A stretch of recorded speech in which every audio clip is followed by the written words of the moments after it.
Hello and a very warm welcome back to the garden.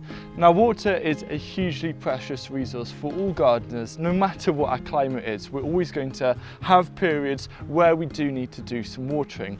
But because it's such a heavy resource, it can be a bit of a pain. So in this video, I'm going to show you some tips and also some clever tricks so you can water your garden and your seedlings more efficiently. So when it comes to watering your garden, the first thing you need to consider is the best time of day that makes your watering the most efficient. So for me, the best time of day is in early morning through to mid-morning. The reason why is that the sun isn't too intense. So when you water your garden, such as your seeds and seedlings, and also your plants that are growing, it means that the water has more time to percolate in towards the roots rather than being evaporated by the sun. The second best time is kind of late afternoon, early evening, but this brings a different problem because that encourages slugs to come out and gobble up your plants. So only water plants that slugs aren't very interested in. And finally, don't water during the intense midday sun. It's going to be a waste of your efforts and it's not going to be very effective. So always try and prioritize watering in the early mornings. The next thing you need to know is where to prioritize your efforts when it comes to watering. So if you only have 5 minutes to do a bit of watering in your garden, you want to know that it's making the best impact. So in order of priority, you want to firstly make sure that your seeds have been watered first. For example, here I'm growing carrots and I make sure that these never dry out, otherwise the germination rate isn't going to be very good. Once you've covered the seeds, you then want to cover the seedlings. So you've got beetroot seedlings, we've got about 6 rows here that need to be thinned out. I then want to prioritize those because seedlings don't have very strong root systems, so they too are vulnerable. Now, once the seeds and the seedlings are covered, I can then move on to the main plants. And I would say to go for your salad plants first, such as your lettuce and the spinach. The reason why is that watering them is going to help prevent them from bolting or running to seed when they turn bitter and aren't as productive. So trying to keep the roots cool with water makes a massive difference in preventing them to bolt. Once you've then covered the salads, you can then worry about everything else. For example, these onions, they're doing pretty well, and I wouldn't call these seedlings yet. They're beginning to mature into developed plants. And I know that these can stay, or I can not water the raised bed for about a week, even if it doesn't rain, and these will still be fine. So just to recap, start with the seeds, then move on to the seedlings. Once they are covered, then go on to your salads, and finally finish off with the rest of your plants. Very quickly on the theme of salads is just to make sure that you try and grow them in partial shade, because that's going to just give them a longer cropping period. For example, this runner bean structure, I'll be growing runner beans up it, and it's going to cast shade onto this ground here. You can already see the shadow from the structure, and this is going to be a lot better for growing salads. And also, being in a more shady area, it means that they don't need to be watered as often.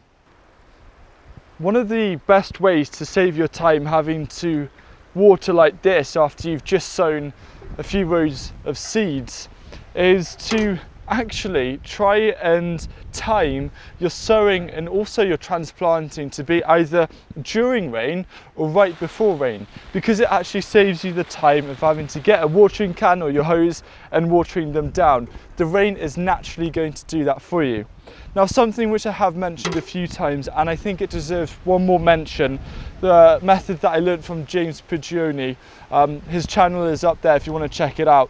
Bill Mollison's method for carrots and parsnips, but I'm now using this plank method across the whole garden, whether it's leeks, whether it's salads, whether it's beetroot. It's just fantastic. So right after your seeds have had a bit of a water, place a plank over it, over the row like that. It's going to stop the sun from evaporating it as much. And I planted some leeks about 3 weeks ago, put the plank down, haven't watered them since. I uncovered them today and the leek seedlings are already through. It's just such an easy way to reduce the amount of watering you need to do. If you have a garden where you're growing in lots of different things, for example in containers, in raised beds, and also directly in the ground, you need to know which one of those need to be watered first. So usually containers are more likely to dry out first. So make sure that you water them because it can be quite easy to forget about them.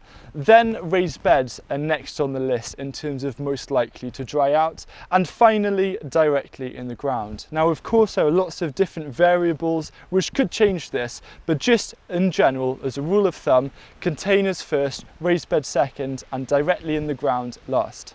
One of the best ways to reduce the amount of watering you need to do in your garden is by using a lot of organic matter in your soil. For example, compost. Organic matter is great because it acts as a sponge to help retain the moisture and also stop it from evaporating. So what you can do is, after either heavy rainfall or you've done a big watering session, is to mulch the ground with around an inch layer or 2 to 3 centimeters of compost, and it's going to act as this kind of insulation to help retain the moisture and also as a sponge when it rains again. Another way to make your watering more efficient is, rather than watering from the top like this, for example, where a lot of water falls onto the leaves, and especially if it is quite intense sun, and even if it's in the morning, it can cause the leaves to burn. So instead, you want to try and water as close to the stem as possible. And the great thing about watering is you want to really water kind of long and slow, so let it just seep into the ground like that after dry weather. And you can see it's all just disappearing down into the ground, and that's all watered.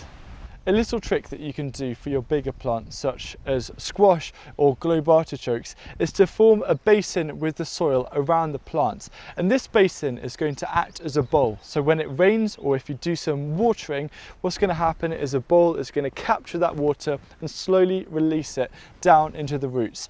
And this is such a wonderful thing to have during hot, dry summers.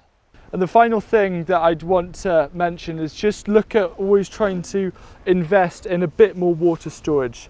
For example, you can never have too much compost, and I don't think you can ever have too much stored water. That sense of security is everything. So thank you very much for watching, and you may be interested to watch my video about how to grow food without compost. So if you're struggling for compost this year, this will give you a few short-term tips on how to deal with that. If you have any further questions or comments, don't hesitate to leave them down below, and I'll see you again soon. Goodbye.